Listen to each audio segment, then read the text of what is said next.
Assalamualaikum warahmatullahi wabarakatuh. Nama saya Elgivan Nurfazar Kasyi dari kelas 12 IPA 3. Hari ini saya akan mempresentasikan tentang kebijakan dalam negeri demokrasi terpimpin. Indonesia setelah merdeka pada tahun 1945, sebagai negara baru, Indonesia pernah beberapa kali berganti sistem pemerintahan. Setelah mencoba demokrasi liberal, Indonesia mengubah haluan sistem pemerintahannya ke sistem demokrasi terpimpin. Hal ini dimaksudkan agar seluruh keputusan serta pemikiran yang berkaitan dengan negara berpusat pada pemimpin saat itu, yaitu Soekarno. Masa demokrasi terpimpin dimulai sejak lahirnya Dekret Presiden pada 5 Juli 1959.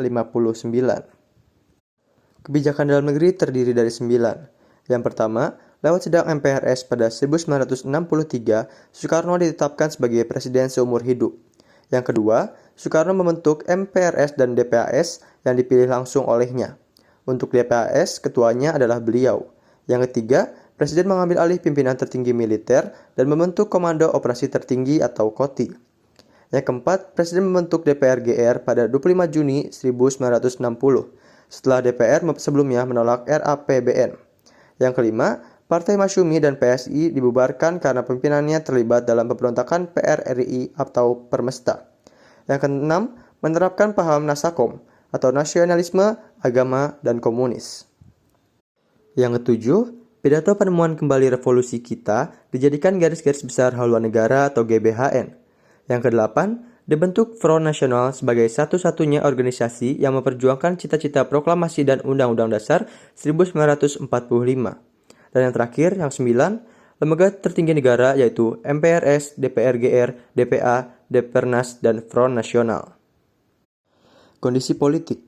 Pada 9 Juli 1959, Kabinet Juanda dibubarkan dan diganti menjadi Kabinet Kerja yang dilantik pada 10 Juli 1959.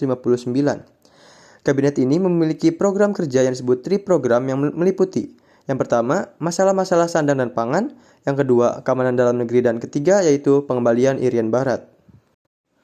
Kondisi ekonomi. Kondisi ekonomi pada masa awal demokrasi terpimpin sangat terpuruk akibat pemberontakan-pemberontakan yang terjadi. Untuk mengatasi keadaan ekonomi pada masa ini, sistem ekonomi berjalan dengan sistem komando, di mana alat-alat produksi dan distribusi yang vital harus dimiliki dan dikuasai negara atau minimal di bawah penguasaan negara. Yang pertama, pembentukan Dewan Perancang Nasional atau Depernas dan Dewan Perancangan Pembangunan Nasional atau Bapenas. Yang kedua, penurunan nilai uang. Dan yang ketiga, melaksanakan deklarasi ekonomi atau DEKON. Kondisi sosial dan budaya. Konflik Lekra dengan Manikebu. Dalam bidang kebudayaan, juga terdapat konflik Lekra dengan Manikebu. Lekra, yaitu Lembaga Kebudayaan Rakyat, adalah kelompok pendukung ajaran Nasakom, sementara Manikebu atau Manifesto Kebudayaan adalah kelompok cendekiawan yang anti dengan ajaran tersebut. Kelompok Manikebu mendukung Pancasila, namun tidak mendukung ajaran Nasakom. Manikebu tidak ingin kebudayaan nasional didominasi ideologi tertentu.